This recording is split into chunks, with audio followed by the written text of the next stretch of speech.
असली सुसमाचार क्या है? परमेश्वर ने जगत से ऐसा प्रेम किया कि अपना इकलौता पुत्र दे दिया, ताकि जो कोई इस पर विश्वास करे वो नाश न हो परंतु अनंत जीवन पाए। हालेलुया। मतलब प्रभु यीशु मसीह आज से 2000 साल पहले इस धरती पर आए हमारे पापों के लिए। हमारे पापों के लिए वो इतना मार खाए, कोड़े मारे गए, उनके हाथ पैरों पर कीले ठोक दिए गए और क्रूस पर टांग दिए गए और तीसरे दिन मृतकों में से तीसरे दिन जिंदा हो उठे और हमें हमेशा के लिए हमारे पापों से मुक्ति उद्धार दे दिया। जो कोई इस बात पर विश्वास करता है उसकी आत्मा नाश नहीं होती परंतु अनंत जीवन पाती है। यही असली सुसमाचार है मेरे प्रियो।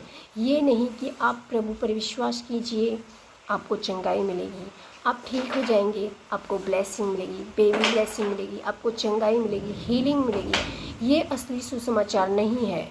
असली सुसमाचार मेरे प्रियो प्रभु के वचन को सुनाना है असली सुसमाचार।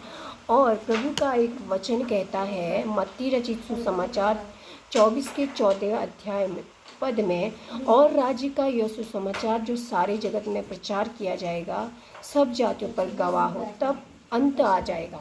और मेरे प्रियो जब ये सुसमाचार पूरे राज्य में, पूरे संसार के कोने कोने तक जब तक नहीं सुनाया जाएगा तब तक इस राज्य का अंत नहीं आएगा मेरे प्रियो। इसलिए आपसे विनती है कि आप प्रभु के सुसमाचार का, सही सुसमाचार का प्रचार कीजिए, क्योंकि सुसमाचार सुनाना किसी एवांजलिस्ट का ही काम नहीं, किसी पास्टर का ही काम नहीं, हर एक विश्वासी का काम है सुसमाचार प्रचार करना। तो मेरे प्रियो आपसे मेरा विशेष निवेदन है कि आप असली राज्य का सुसमाचार कीजिए। प्रभु आपको इसी वचन में बहुत से आशीष दे। हालेलुया। मत्ती रचित सुसमाचार अध्याय नंबर 6 का 14 में एक वचन पढ़ेंगे मेरे प्रियो। इसलिए यदि तुम मनुष्यों के अपराध क्षमा करोगे तो तुम्हारा स्वर्गीय पिता भी तुम्हारे अपराध क्षमा करेगा, और यदि तुम मनुष्यों के अपराध क्षमा नहीं करोगे तो तुम्हारा पिता भी तुम्हारे अपराध क्षमा नहीं करेगा। हालेलुया। मतलब यदि हम अपने विरोधियों का, जिसने हमारा दिल दुखाया है, हमें किसी बात विवाद पर, हमारे मन में अगर किसी के प्रति कुछ गलत भावना है, अगर हम उसको माफ़ नहीं करते हैं मेरे प्रियो, तो प्रभु भी हमारे अपराधों को क्षमा नहीं कर सकता। क्योंकि प्रभु का वचन साफ कहता है यदि तुम मनुष्यों के अपराधों को क्षमा करोगे तो तुम्हारा स्वर्गीय पिता भी तुम्हारे अपराध को क्षमा करेंगे।